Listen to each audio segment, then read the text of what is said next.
This is the Blood Red podcast from the Liverpool Echo, giving you the inside track on all the big talking points from Anfield. Hello and welcome to the first Liverpool.com podcast of 2026. I'm Matt Addison, Richard Garnett and Michael Plant alongside me. We've not done one of these for a couple of weeks, so we're going to look back at a few different Liverpool games. Don't worry, we won't spend too long discussing those Leeds and Fulham performances, but we will talk a little bit in general about what Liverpool have to do at the start of the turn of the year. But don't forget first, to get the best discount off your NordVPN plan, you can go to nordvpn.com/bloodred. That link gives you 4 extra months on the 2-year plan, and there's no risk with Nord's 30-day money-back guarantee. The link is in the podcast episode description box below. Let's get stuck into it, though. I'll come to you first, Michael. It's been a better set of performances and results from Liverpool in the last few weeks. There's no doubt about that. I think the mood generally is slightly better now compared to the last time we recorded one of these podcasts, but there is still work for Liverpool to do, isn't there? And Arne Slot still has progress to make, as we've seen in those 2 games that I mentioned, Leeds and Fulham. Don't want to talk about them too much because I don't want to bore people, but it's been better, but there's still more improvements to come. Is that a fair assessment of where we're at the moment? Yeah, I mean, and this has just become a really transitional season for Liverpool. And I think in that, Arne Slot and the club and the players are trying to find a new way to play, a new way to win matches and a new style. And of course, incorporating a lot of new players. And for a couple of weeks, it looked really bad. It almost, you did begin to wonder how much longer Slot was going to be given as manager. And that seems to be eased somewhat. And now they are at least getting results on the board. I know the last 2 weren't amazing results, but overall, across the last, 6 or 7 games, it has been largely positive results, albeit now the performances haven't kind of matched that and have certainly not been entertaining fans, which I think is certainly a big issue amongst supporters. And I think that's maybe the next step. But look, I mean, it's something that they will divide opinions, but I've got a little bit of sympathy for Slot in that he just needed to stop the rot a little bit. He's made Liverpool more difficult to beat. He is picking up results. The 4th in the table, I think they're probably in the best chance of clinching that 4th spot in the Premier League. And ultimately, as I say, there is progression, but maybe not just quite at the speed that Liverpool fans want at the moment. Yeah, it feels very much to me like the next few months, Liverpool will just come 4th, maybe 3rd if Aston Villa drop off, but I don't think there's any guarantee of that. I don't think United and Chelsea obviously have just changed managers this week, and that could have an impact. But I mean, it just feels to me, Rich, like Liverpool are a very 4th spot team at the moment. They're a little bit inconsistent. They're not too bad. They've got better compared to what they were. They're probably slightly more consistent than the teams behind them. It's just all a bit kind of meh, isn't it? Well, I was going to say that sounded like a lot of words just to say boring, but meh probably sums it up just as well, I suppose. I mean, Michael's right. They've steadied the ship. They were losing for fun at one point, which was as baffling as anything, given the investment that they made in the summer. But the bottom line is things haven't gone to plan. And all of a sudden we find ourselves in what is, instead of a title defence, a transition season, which no one likes because you generally don't win anything in a transition season. And I can't say I'm massively confident about Liverpool winning anything this term either, although whilst they're still in all competitions, apart from the League Cup, which they threw, it's I'd be surprised if we came out with any silverware. I don't see Liverpool finishing higher than 4th in the table, I've got to be honest with you. I know they're not a million miles behind Aston Villa, but until I see some sort of spark that suggests that any of the teams that Liverpool play against are actually scared of them, I don't see a situation where they're going to amass enough points to overtake what has turned out to be a very good Aston Villa side. So it's difficult, really. And where are we now? We're 6th of Jan. Still no idea what Arne Slot's best side is. Don't even know what his best defence is. Not sure he does.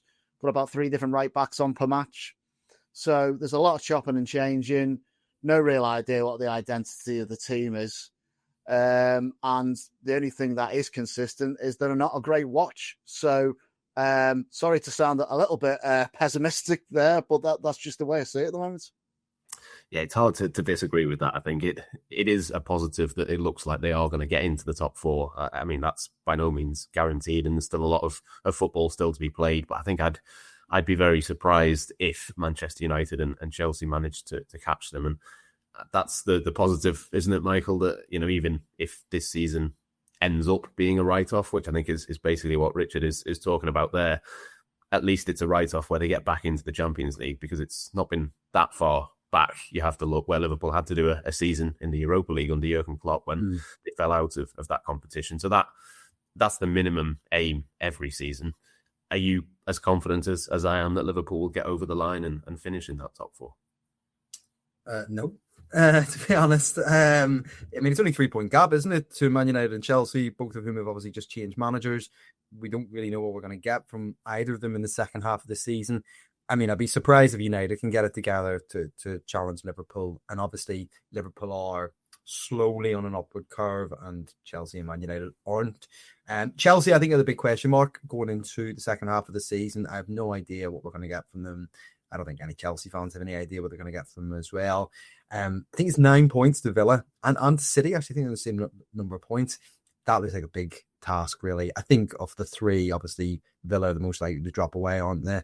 But it's a big challenge to claw that back to Villa, a side who just simply aren't dropping that many points. And what I would say is in all of this, look, I think Richie hinted at it there. I don't think fans are going into this season expecting a transitional campaign, but that's what it's become. And a transitional campaign where you go deep in a cup competition and get top four, that feels okay. That feels all right. But when it becomes maybe a transitional season that you drop out of the Champions League, you don't go far in the cup competitions, and you have a number of embarrassing results and difficult afternoons along the way, then suddenly that becomes a lot more difficult to stomach, particularly on the back of having spent all that money. So I think it's a really difficult one to know, I suppose, exactly where Liverpool are in that, because if this is just a bit of an off campaign, they're still in the Champions League next year and have built a squad that's capable of challenging for the title again next season, then okay, I think fans will put up with it. But if this is just a huge drop off from a title winning team that I think some fans feel was slightly needlessly ripped up, then there will obviously be some frustration or some disappointment from the supporters. There's lots of questions at the moment, I think, Rich, in terms of squad depth that we will come to. We know you mentioned there the defence, that Arne Slot maybe isn't quite sure on that. But I think the biggest talking point in the last couple of weeks has been the attack. Now, we know Liverpool are missing players. Obviously, Isak is out for a sustained period. Mohamed Salah currently isn't there. But how can Liverpool get more out of that attack? Florian Wirtz has looked a little bit better in recent times. We didn't see Hugo Ekitike. Don't expect him to be out for long, but obviously was missing against Fulham. I mean, Cody Gakpo playing through the middle, I mean, it worked in the end, but it didn't look particularly fluid or fluent. Is Arne Slot a little bit stuck of options now to ignite this Liverpool attack? What would your next move be in terms of trying to get a little bit more excitement in that final third? Well, to answer that question directly, I would like to see more direct forwards on the pitch. They sold Luis Diaz in the summer, rightly or wrongly, but there's no one who sort of plays the same way that he does, in the way that he can carry a football and take players on.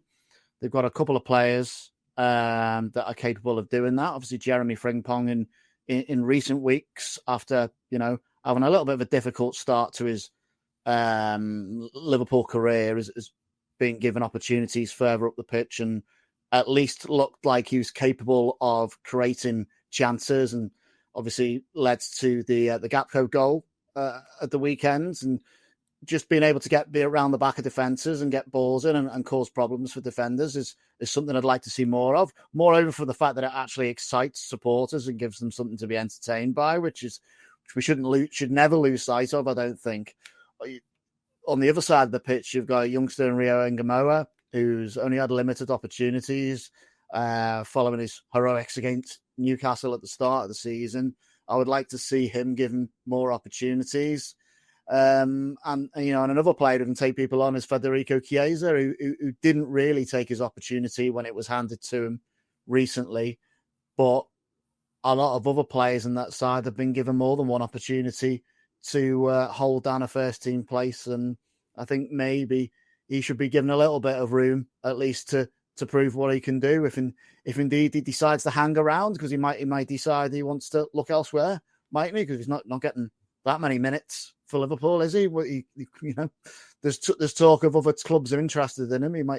He may see it differently, but all that said, I mean, to answer your question, Matt, that's what I'd like to see. I'd like to see more direct players causing issues for defence rather than this slow, ponderous build-up play that is very easy for teams to defend. And I don't just mean top teams. I mean basically all the teams that Liverpool face in the Premier League. None of them seem to break a sweat dealing with keeping Liverpool out, really. And it's a bit embarrassing for Liverpool, I think. They spent a fortune on strikers in the summer. One's turned up unfit and is now injured and out, for however long. So we're not really going to see the best of Alexander Isak this season. That's for certain. The other one's been great. But without him, we look a little bit blunt. So it's difficult, really. But come on, we need goals. We need goals from the front three. We need goals from midfield. We need to play more exciting football. Florian Wirtz is a number 10, but he's been playing all kinds of different roles, and he has looked better.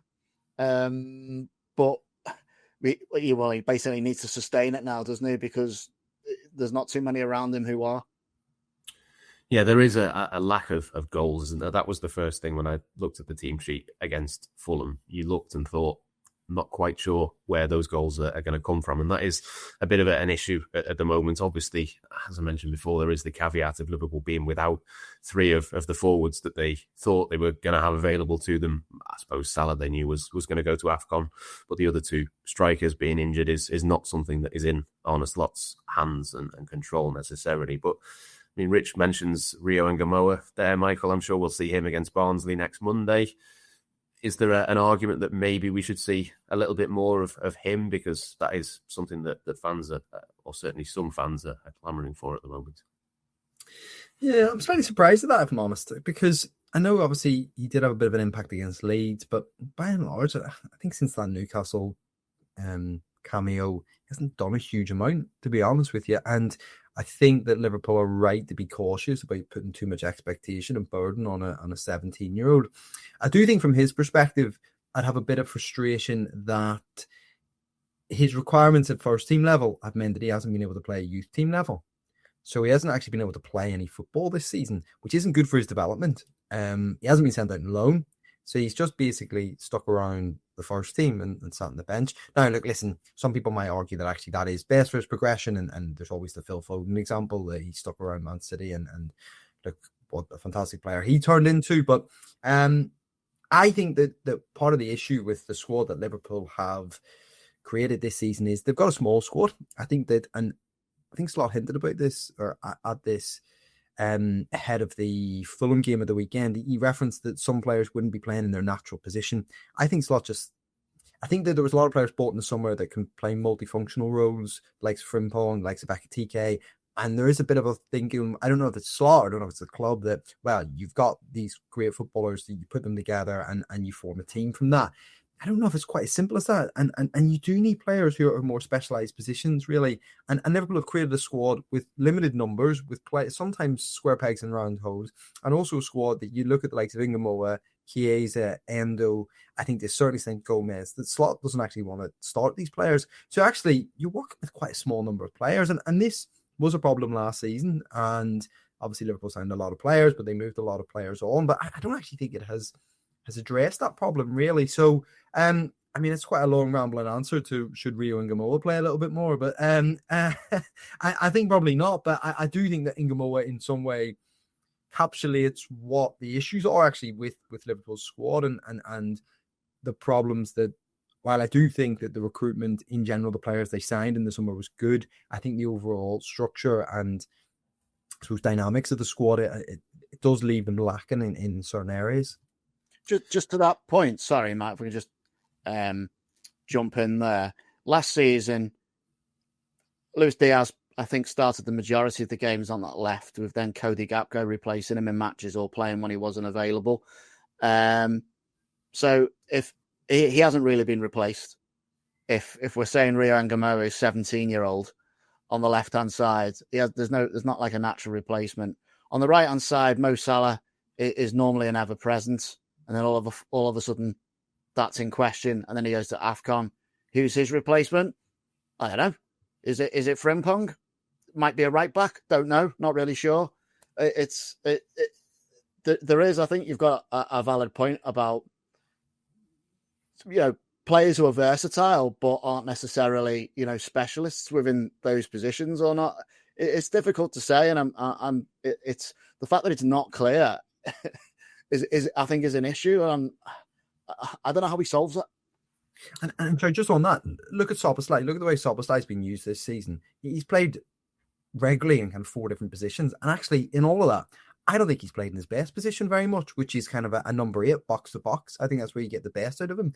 He played right back, right wing. He played number 10, didn't he, against Leeds? And, it doesn't get the best out of him. So it is I understand the rationale with doing it, but I do think that actually, by and large, you need to play your best players in their best position, where possible. I think for me, it just comes down to they are probably 3 players short in terms of numbers of senior players. And, if, like Rich says, if maybe Luis Diaz hadn't have been sold, or if they'd have bought another left winger to come in and replace him, suddenly Florian Wirtz would be playing in his best position, because you wouldn't need him to play off the left-hand side. You wouldn't need necessarily Cody Gakpo to play out of position, Dominic Szoboszlai to fill in. Jeremy Frimpong, I think we'd probably have a better idea of what Liverpool wanted to do with him if he wasn't having to fill in a couple of other positions.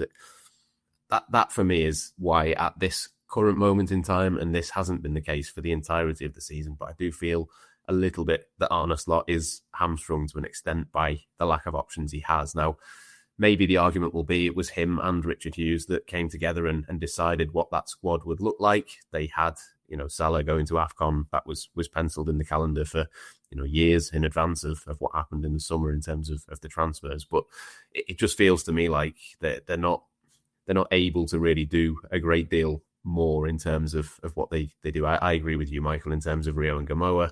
Maybe you can give him 15, 20 minutes rather than 5 or 10, but I don't expect to see a great deal more than that. I certainly wouldn't expect him to start many Premier League games between now and the end of the season. But if that was the plan in the summer, maybe then there's an argument that they've just left themselves a little bit light in terms of that. And they just need, a greater volume of players, whether that's, this month, probably in the summer. It basically comes down to that to me. Matt, is this just a case now? And bear in mind, we're only in January. Is this just a case now of just bundling along till the end of the season, trying to pick up 2 points per game on average to finish? I think Benitez always said, you get 2 points per game, you should finish in the Champions League position. To finish in that, that 4th place, and then just say, right, we're still in the Champions League. That season was a write-off. Let's just rebuild the whole thing. Basically, yeah. I think not to rebuild the whole thing, but to add to what they've got. I mean, Arne Slot has said it almost in every press conference this season of, we spent a lot of money, but we didn't add, we replaced. And I do think that is true to an extent, but maybe there's 1 or 2 places that maybe they did need to add 1 or 2 more, and they've ended up with fewer attacking options this season compared to last season, unless you start counting Jeremy Frimpong as a true out-and-out right winger, which I don't think many people would. But it just comes back to that, really. I think get through to the summer, add 2 or 3, and suddenly this Liverpool team looks a lot more better set up to be a title contender again. What do you think the plan was with Florian Wirtz? I think the plan was to play him as a number 10, but I think that the plan would have been maybe for Ekitike to play a little bit off the left and Cody Gakpo to not get injured and play a lot of those minutes. But obviously, in hindsight, it's easy now to say, well, obviously we weren't going to see the best of Alexander Isak, but I don't know, maybe Liverpool thought that it would take 6 weeks, and in the end it's took 6 months, and then he's broken his leg and suddenly it's a full season. I think maybe they underestimated that a little bit. And I mean, Hugo Ekitike, Arne Slot basically said on Sunday, the reason he has now got injured is because there isn't anybody else to play, so he's had to overplay him, and suddenly it's a knock-on effect. Again, if you had enough players to start with, that probably wouldn't happen.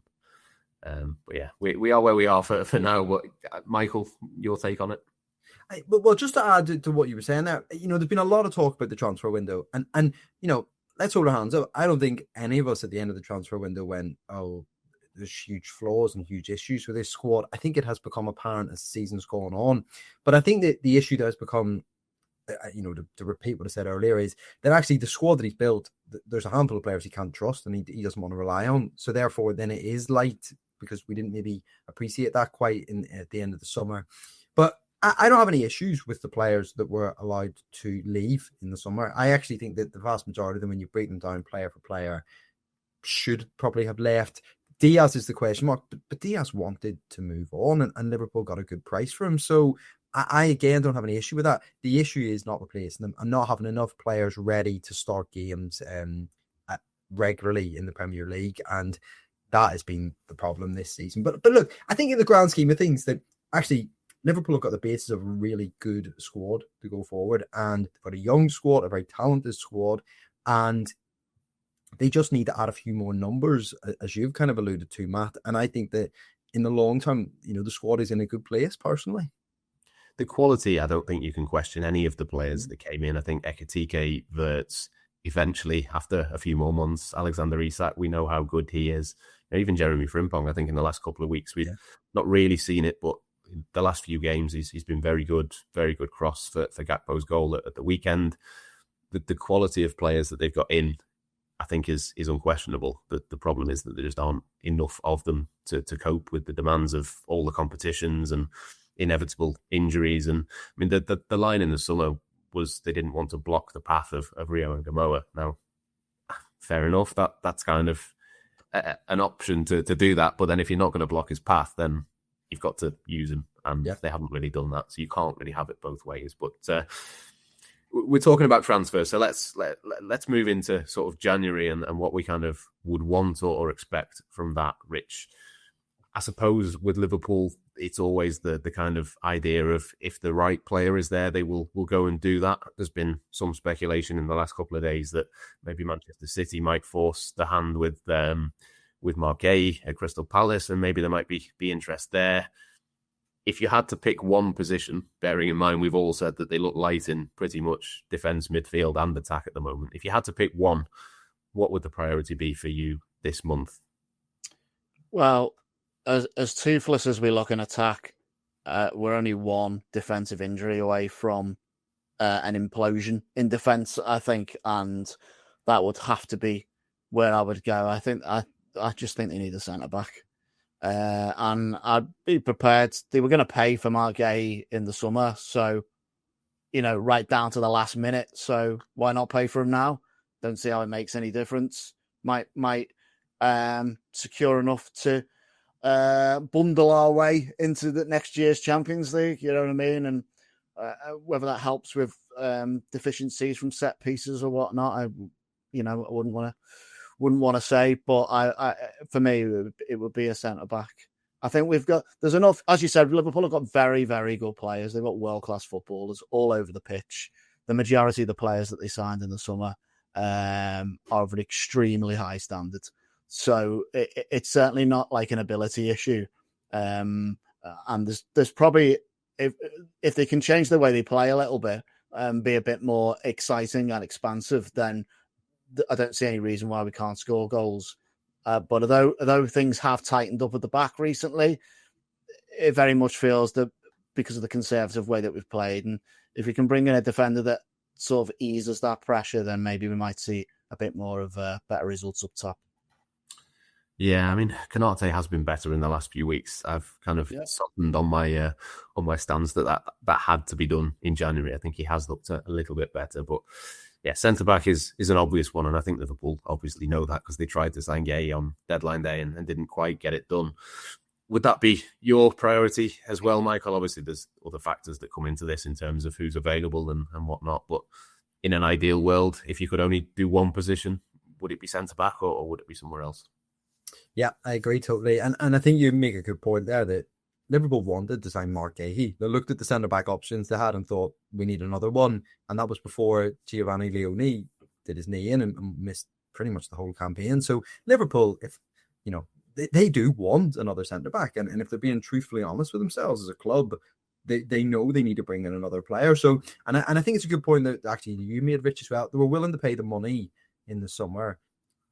You know, some fans might scoff, or some, you know, detractors might, you know, poke fun at the fact that they've spent a certain amount of money on a player who's got 6 months left in his contract. But, you know, the line from Liverpool always is they're signing the player for 6 years, not for 6 months. Well, actually, then that justifies perhaps spending the money on Guéhi in January and getting them in and getting them sorted. Obviously, Liverpool, when it comes to centre-back, we know that their approach tends to be to target younger players in the window and look to develop talent. But then when you also factor in that Konaté could be off in the summer, Joe Gomez could be off in the summer. I mean, when we get to summer as well, Virgil van Dijk might only have 1 more year left as a Liverpool player. So actually, there is a need for not just targeting up-and-coming defenders, to target players who can come in and have a real impact at the elite level now. And actually throw another point in there, you know, is Leone going to be ready for the start of the season? You know, we know what it's like when players come back from long-term ACL injuries. Look, for instance, Rodri at Man City, how long it's taken him to come back into the team? And well over a year now. I mean, I think we're talking 15 months since he did his ACL, and he's still not really back as a regular feature in the City team. So, yeah, in short, I think they need another centre-back in January. Yes, whether that will happen or not, we will find out. It'd be interesting, I think, with City and Marc Guéhi. I'm sure there's interest from various clubs. It's been reported that across Europe, Real Madrid, Barcelona, Inter, Bayern Munich, you know, on a free transfer, Marc Guéhi, I think, would be appealing to anybody. But I think you would like to think that given Liverpool came so close, maybe there's a little bit of an advantage for them to have in that race. But we'll see. Would you have taken Semenyo, who's obviously not a centre-back, but was obviously Liverpool are known to be interested in? Yeah, I've never been 100% sold on him, if I'm being honest. Just in terms of the return of goals, I'm not sure I've seen enough to warrant paying £65 million for him. I think he'll be a good player for Manchester City, and he would have been a good player for Liverpool, I'm sure. But I don't know about you two, but I've never quite been fully convinced that he's potential world-class level. I think he might just be one rung below that, which, when you look at what Liverpool have done in the summer, they only went for the very, very best in terms of Isak and Wirtz in particular, but the others as well. What about you, Richie? Are you keen on him? I think he's all right. Yeah, I do like him. He's a strong player as well. You need to be a really strong footballer this season, don't you? The world of the Barcelona-esque small technical midfielder seems to be a little outdated this year for some reason. That has just been. He can take a long throw, can't he? He can say, there we go there. Bit of a get our own Perry Groves in the side there. But obviously I wouldn't be signing for long throws, to be honest. But I think he did sort of strike me as a possible Salah replacement long term, but it's almost like there's that many sort of issues to deal with at the moment. Is the replacing Mohamed Salah one that we want in January? Might be a problem the manager doesn't need, along with all the other ones that he's got. So, I'm just a little disappointed that, he hasn't stayed, well, I don't know, he hasn't officially gone yet, but, looks like he's going to Man City. And it's just a shame that he hasn't stayed put to the end of the season. It might have been a different story. Yeah, I think that's fair enough. And it'd be interesting to see how much of an impact he makes for City, because they do have quite a lot of wide players, not quite to the level of Chelsea, but certainly a lot of wide players that seem of a similar level to me. But we'll see what happens with him. We'll see what happens over the next few weeks as well. I'm sure we'll talk about transfers on this podcast moving forward, whether Liverpool sign anybody or not in the January window. They certainly will do in the summer, and I'm sure we will talk about it plenty between now and then. But for this week, I think we'll leave it there. Thank you to Rich and to Michael for joining me, and we'll be back next week on the Blood Red channel with the next Liverpool.com podcast. This is the Blood Red podcast from the Liverpool Echo, giving you the inside track on all the big talking points from Anfield.